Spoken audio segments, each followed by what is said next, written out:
മുടി കൊഴിച്ചിലിനും കഷണ്ടിക്കും വളരെ ഫലപ്രദമായിട്ടുള്ള ഒരു നാച്ചുറൽ മരുന്നാണ് ഇന്നത്തെ എപ്പിസോഡിലൂടെ ഞാൻ നിങ്ങളെ പരിചയപ്പെടുത്താൻ ആഗ്രഹിക്കുന്നത്.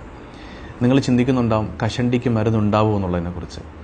തീർച്ചയായിട്ടും കഷണ്ടിക്ക് മരുന്നുണ്ട്. സാധാരണ നമ്മുടെ മുടിയെല്ലാം കൊഴിഞ്ഞു പോയിട്ട് ആ ഒരു ഭാഗത്ത് മുടി കിളിർത്ത് വരാതിരിക്കുന്ന അവസ്ഥയ്ക്കാണ് കഷണ്ടി എന്ന് പറയുന്നത്. എന്നാൽ ഞാൻ ഈ പരിചയപ്പെടുത്താൻ പോകുന്ന മരുന്നുകൊണ്ട് കഷണ്ടിയായിട്ടുള്ള തലയിൽ തന്നെ പുരട്ടിക്കഴിഞ്ഞാൽ അവിടെ മുടി കിളിർത്ത് വരാൻ വളരെയധികം സാധ്യത കൂടുതലാണ്. അത്രത്തോളം വളരെ ഫലപ്രദമായിട്ടുള്ള നാച്ചുറൽ മരുന്നാണ് ഇന്നത്തെ ഈ ഒരു സബ്ജക്റ്റിൽ ഞാൻ ഉൾപ്പെടുത്തിയിട്ടുള്ളത്.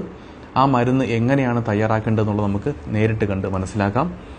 ഇത് എൻ്റെ മുന്നിലുള്ളത് ദിവസേന നമ്മൾ ഉപയോഗിക്കുന്ന ഔഷധ കൂട്ടാണ്. ഇത് കണ്ടിട്ട് നിങ്ങൾക്ക് മനസ്സിലാവുന്നുണ്ടോ? ഇത് ഹെന്ന പൗഡറാണ്. എന്ന് വെച്ചാൽ നമ്മുടെ മൈലാഞ്ചി ഉണക്കി പൊടിച്ചത്, മൈലാഞ്ചി ഇല ഉണക്കി പൊടിച്ചത്. ഇത് കണ്ടാലും നിങ്ങൾക്ക് മനസ്സിലാവുമെന്ന് വിചാരിക്കുന്നു. ഇത് കരിഞ്ജീരകമാണ്. കരിഞ്ജീരകം ഉണക്കി അതിനെ വറുത്ത് പൊടിച്ചതാണിത്. ഓക്കെ. പിന്നെ ഉള്ളത് സുർക്കയാണ്, എന്ന് വെച്ചാൽ വിനാഗിരി. ഈ 3 ഐറ്റംസാണ് നമുക്ക് ഈ ഒരു മരുന്ന് തയ്യാറാക്കാൻ വേണ്ടി വരുന്നത്. അപ്പോൾ ഇത് എങ്ങനെയാണ് തയ്യാറാക്കേണ്ടതെന്നുള്ളത് നമുക്ക് നോക്കാം. ആദ്യം ഞാൻ കുറച്ച് 2 സ്പൂണ് മൈലാഞ്ചി പൗഡർ ഇടുകയാണ്. അപ്പോൾ നമുക്ക് ഏറ്റവും ഫ്രഷ് ആയിട്ടുള്ള മൈലാഞ്ചി ഇല എടുത്ത് അരച്ച സംഭവമാണ് വേണ്ടത്. പക്ഷേ ഇതിപ്പോൾ എനിക്കിവിടെ മൈലാഞ്ചി എടുത്ത് അരയ്ക്കാനുള്ള അസൗകര്യം ഉള്ളതുകൊണ്ട് ഞാൻ ഈ പൗഡർ ഉപയോഗിച്ചാണ്. നമുക്ക് മൈലാഞ്ചി ഫ്രഷ് ആയാലും കൊള്ളാം, അല്ല പൗഡർ ആയാലും മതി. ഇത് ഏതെങ്കിലും ഒന്ന് മതിയാവും. എന്നാൽ മൈലാഞ്ചി പേസ്റ്റായിട്ട് വരുന്ന സംഭവം ഉപയോഗിക്കാൻ പാടില്ല. ഓക്കെ. ഒന്നുകിൽ ഫ്രഷ് ആയിരിക്കണം, അല്ലെങ്കിൽ ഉണക്കി പൊടിച്ചായിരിക്കണം. ഓക്കെ. അതേപോലെ തന്നെ ഞാൻ 1 സ്പൂണ്, ഇപ്പോൾ 2 സ്പൂണ് മൈലാഞ്ചിയുടെ പൗഡർ എടുത്തു കഴിഞ്ഞാൽ, ഹെന്ന പൗഡർ എടുത്തു കഴിഞ്ഞാൽ 1 സ്പൂണ് കരിഞ്ജീരകത്തിൻ്റെ കരിഞ്ജീരകം പൊടിച്ചെടുക്കാം. ഓക്കെ. എടുത്തതിന് ശേഷം നമുക്ക് സുർക്ക ആക്ച്വലി ചെറിയ 2 അടപ്പാണ് വേണ്ടത്. എന്ന് വെച്ചാൽ ഒരു 7-8 ml മതിയാവും. അത് കാരണം ഞാൻ അതിൻ്റെ പാകത്തിന് നമുക്ക് ഇത് കുഴച്ച് വെക്കാൻ വേണ്ടിയുള്ള പാകത്തിന് ഞാനിപ്പോൾ ഒഴിക്കുന്നുള്ളൂ. 2 അടപ്പ് ഞാൻ 2 അടപ്പ് ഫുൾ എടുത്തിട്ടില്ല. എനിക്കിനി ആവശ്യമുണ്ടെങ്കിൽ കുറച്ചും കൂടി ഒഴിക്കാൻ വേണ്ടിയിട്ടാണ് ഞാൻ കുറച്ചെടുത്തത്. ഇനി ഇതിനെ നന്നായിട്ട് മിക്സ് ചെയ്യാം. മിക്സ് ചെയ്യുന്നതിൽ നമ്മൾ വളരെയധികം ശ്രദ്ധിക്കണം. നന്നായിട്ട് മിക്സ് ചെയ്യുക. ഇത് മിക്സ് ചെയ്ത് കഴിഞ്ഞാൽ സാധാരണ കുഴമ്പ് രൂപത്തിൽ ആവണം. ഓക്കെ. ഇപ്പം ഞാൻ 2 ചെറിയ സ്പൂണ് മൈലാഞ്ചി പൗഡറും അതേ അളവിലുള്ള 1 സ്പൂണ് കരിഞ്ജീരകത്തിൻ്റെ പൊടിയുമാണ് എടുത്തിട്ടുള്ളത്. ഇനി ഇത് രണ്ടും നന്നായിട്ട് നമുക്ക് മിക്സ് ചെയ്ത് ഈ സുർക്ക ഒഴിച്ച് മിക്സ് ചെയ്യാം. സുർക്ക അഥവാ നമ്മൾ വിനാഗിരി എന്ന് പറയും. ഇത് മിക്സ് ചെയ്യുമ്പോൾ എന്തായാലും നന്നായിട്ട് മിക്സ് ചെയ്യാം. ഓക്കെ. മിക്സ് ചെയ്ത് ഇതേ രൂപത്തിലുള്ള പാകമായിരിക്കണം. കണ്ടോ? ഇതിപ്പോൾ ഏകദേശം ആ ടൈറ്റായിട്ട് നിൽക്കുന്നൊരവസ്ഥയാണ്. കുഴമ്പ് രൂപത്തിലാണ് ആയിട്ടുള്ളത്.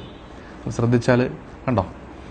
ഇനി ഈ തയ്യാറാക്കിയ മരുന്ന് 3 days നമ്മൾ വെക്കണം. 3 ദിവസം കീപ്പ് ചെയ്തതിന് ശേഷമാണ് നമ്മളിത് ഉപയോഗിക്കേണ്ടത്.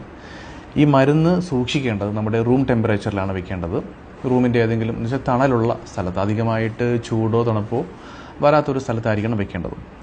ഈ മൈലാഞ്ചിയുടെ ഗുണം നമുക്കറിയാം അല്ലേ? മൈലാഞ്ചി എന്ന് പറഞ്ഞാൽ നമ്മുടെ ഹെയറുകൾക്ക്, നമ്മുടെ മുടികൾക്ക് ഏറ്റവും നല്ല കരുത്ത് വർദ്ധിപ്പിക്കാനുള്ള ഫലപ്രദമായിട്ടുള്ള ഒരു ഉൽപ്പന്നമാണ് ഈ പറഞ്ഞ ഹെന്ന അഥവാ മൈലാഞ്ചി.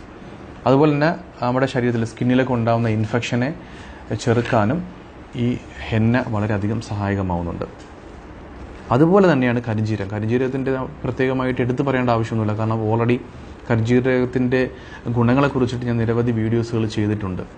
കരിഞ്ജീരകം നല്ലൊരു ആൻറ്റി ഇൻഫ്ലമേറ്ററിയാണ്, ആൻറ്റി ഓക്സിഡൻ്റാണ്. ഒരുപാട് രോഗങ്ങളെ ചെറുക്കാനുള്ള കഴിവ് കരിഞ്ജീരകത്തിന് അടങ്ങിയിട്ടുണ്ട്. അപ്പോൾ ഈ പ്രധാനപ്പെട്ട കരിഞ്ജീരകവും അതുപോലെ തന്നെ മൈലാഞ്ചിയുടെ പൗഡർ അഥവാ മൈലാഞ്ചി ഇല അരച്ചത് ആണ് നമ്മൾ ഈ ഒരു കൂട്ടിൽ ഉപയോഗിക്കുന്നത്. പിന്നെ സുറുക്ക ഉപയോഗിക്കുന്നതെന്ന് വെച്ച് കഴിഞ്ഞാൽ ഇത് കേടായി പോവാതിരിക്കാനും അതുമാത്രമല്ല ഇതിൻ്റെ വീര്യം കൂടണം. നമ്മൾ സാധാരണയായിട്ട് പാല് പുളിച്ച് തൈരാവാറുണ്ട് അല്ലേ? അപ്പോൾ നമ്മൾ ഈ ഒരു മരുന്ന് റെഡിയാക്കി വെച്ച് കഴിഞ്ഞാൽ 2-3 ഡേയ്സ് കൊണ്ട് തന്നെ ഈ മരുന്നിൻ്റെ എഫക്റ്റ് കൂടും, ആ ഒരു വീര്യം വർദ്ധിക്കുകയാണ്. അപ്പോൾ അതിന് വേണ്ടിയാണ് നമ്മൾ 3 ഡേയ്സ് ഹോൾഡ് ചെയ്യുന്നത്. അപ്പോൾ ഞാനിപ്പം പരിചയപ്പെടുത്തിയത് കുറച്ച് എൻ്റെ ഈ ഡെമോൺസ്ട്രേഷന് വേണ്ടിയിട്ട് മാത്രമാണ് ഞാനിപ്പം നിങ്ങൾക്ക് 2 സ്പൂണ് പിന്നെ പൗഡറും അതുപോലെ തന്നെ 1 സ്പൂണ് കരിഞ്ജീരകവും അതേപോലെ തന്നെ 2 അടപ്പ് പിന്നെ സുർക്കയും ഒഴിച്ചിട്ടുള്ളത്. പക്ഷെ നിങ്ങൾക്ക് അത്യാവശ്യം തലയുടെയൊക്കെ ആ ഒരു വിസ്തൃതി അനുസരിച്ച് അല്ലെങ്കിൽ മുടിയില്ലാത്ത ഭാഗത്തൊക്കെ പുരട്ടണം എന്ന ഉദ്ദേശത്തിലാണെന്നുണ്ടെങ്കിൽ കുറച്ച് കൂടുതലായിട്ട് ക്വാണ്ടിറ്റി എടുക്കാം.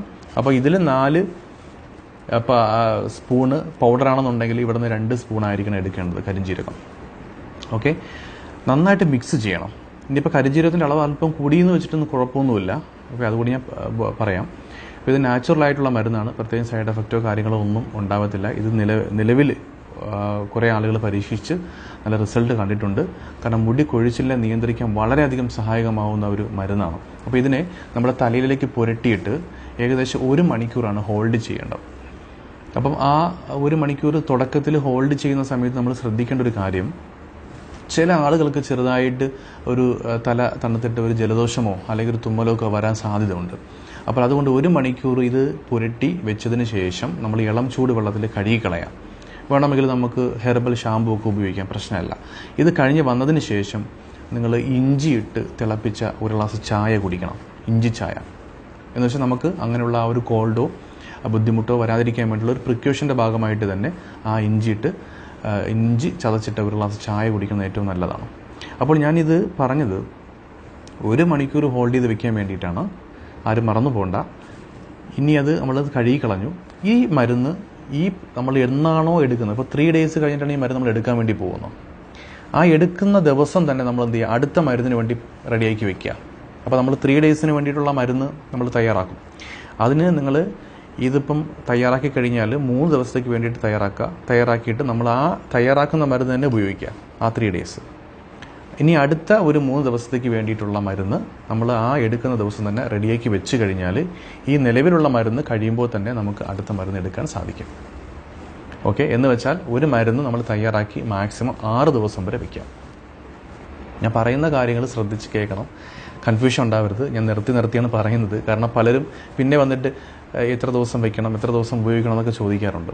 അപ്പോൾ അത് ഒന്ന് കൺഫ്യൂഷൻ മാറാൻ വേണ്ടിയിട്ടാണ് ഇത്രയും ക്ലിയർ ആയിട്ട് പറയുന്നത്. ഓക്കെ, ഇത് കണ്ടിന്യൂസ് ആയിട്ട് നമ്മൾ ഉപയോഗിക്കേണ്ടത് 1 മന്താണ്. 1 മാസം ഉപയോഗിക്കുമ്പോഴാണ് നമുക്ക് റിസൾട്ട് കിട്ടുന്നത്. ഇനി ചില ആളുകളുടെ തലയിൽ ഒരുപാട് വർഷങ്ങളായിട്ട് കഷണ്ടി ആയിട്ടുള്ള ആളുകളായിരിക്കാം. അപ്പോൾ അവർ 1 മാസം ഉപയോഗിച്ചിട്ട് എനിക്ക് റിസൾട്ടൊന്നും കണ്ടില്ല എന്നുള്ള പരാതി ഒന്നും പറയണ്ട.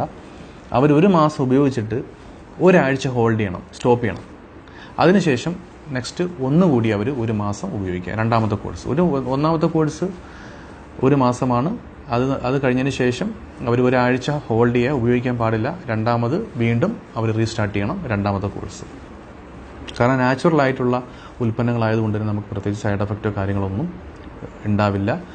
പിന്നെ ഇത് ഉപയോഗിച്ചവർക്ക് നല്ല റിസൾട്ട് വന്നിട്ടുണ്ട്.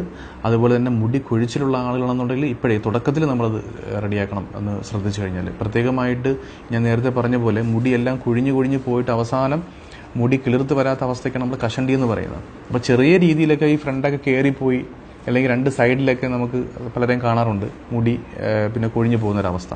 അപ്പോൾ ഇത്തരത്തിലുള്ള സന്ദർഭങ്ങളിൽ നമ്മൾ ഈ മരുന്ന് തുടക്കത്തിൽ ഉപയോഗിച്ചാൽ വളരെ നല്ല റിസൾട്ടാണ് കിട്ടുന്നത്. അപ്പോൾ ഞാൻ ഈ മരുന്നുമായി ബന്ധപ്പെട്ടിട്ടുള്ള ഏറെക്കുറെ കാര്യങ്ങളും നിങ്ങളുമായിട്ട് ഷെയർ ചെയ്തിട്ടുണ്ട്. ഏതെങ്കിലും വിട്ടുപോയിട്ടുണ്ടോ എന്ന് എനിക്കറിയില്ല, ഓർത്തെടുക്കാൻ പറ്റുന്നില്ല. ഇനി എന്തെങ്കിലും സംശയം ഉണ്ടെങ്കിൽ നിങ്ങൾക്ക് ചോദിക്കാം. എൻ്റെ കമൻസിൽ, ആ വീഡിയോസിൻ്റെ കമൻസിൽ രേഖപ്പെടുത്തിയാൽ ഞാൻ അതിനുള്ള സംശയങ്ങൾ ദൂരീകരിച്ച് തരുന്നതാണ്. അപ്പോൾ ഈ ഉപകാരപ്രദമായിട്ടുള്ള ഈ ഒരു റെമഡി, നാച്ചുറൽ മരുന്ന് ആവശ്യക്കാർക്ക് നമ്മൾ ഷെയർ ചെയ്ത് കൊടുക്കാൻ ഞാൻ നിങ്ങളെ ഓർമ്മപ്പെടുത്തുകയാണ്. ഇതേപോലെ തന്നെ നിരവധി ആരോഗ്യപ്രദമായിട്ടുള്ള വീഡിയോസുകൾ ഞാൻ എൻ്റെ യൂട്യൂബ് ചാനൽ അപ്ലോഡ് ചെയ്തിട്ടുണ്ട്. ഡോക്ടർ സാജിദ് കടയ്ക്കൽ എന്നുള്ള യൂട്യൂബ് ചാനൽ സന്ദർശിച്ച് കഴിഞ്ഞാൽ നിങ്ങൾക്ക് കൂടുതൽ വീഡിയോസുകൾ കാണാനും സാധിക്കും. നമുക്ക് അടുത്ത എപ്പിസോഡിൽ പുതിയൊരു വിഷയമായിട്ട് വീണ്ടും കാണാം. ബൈ.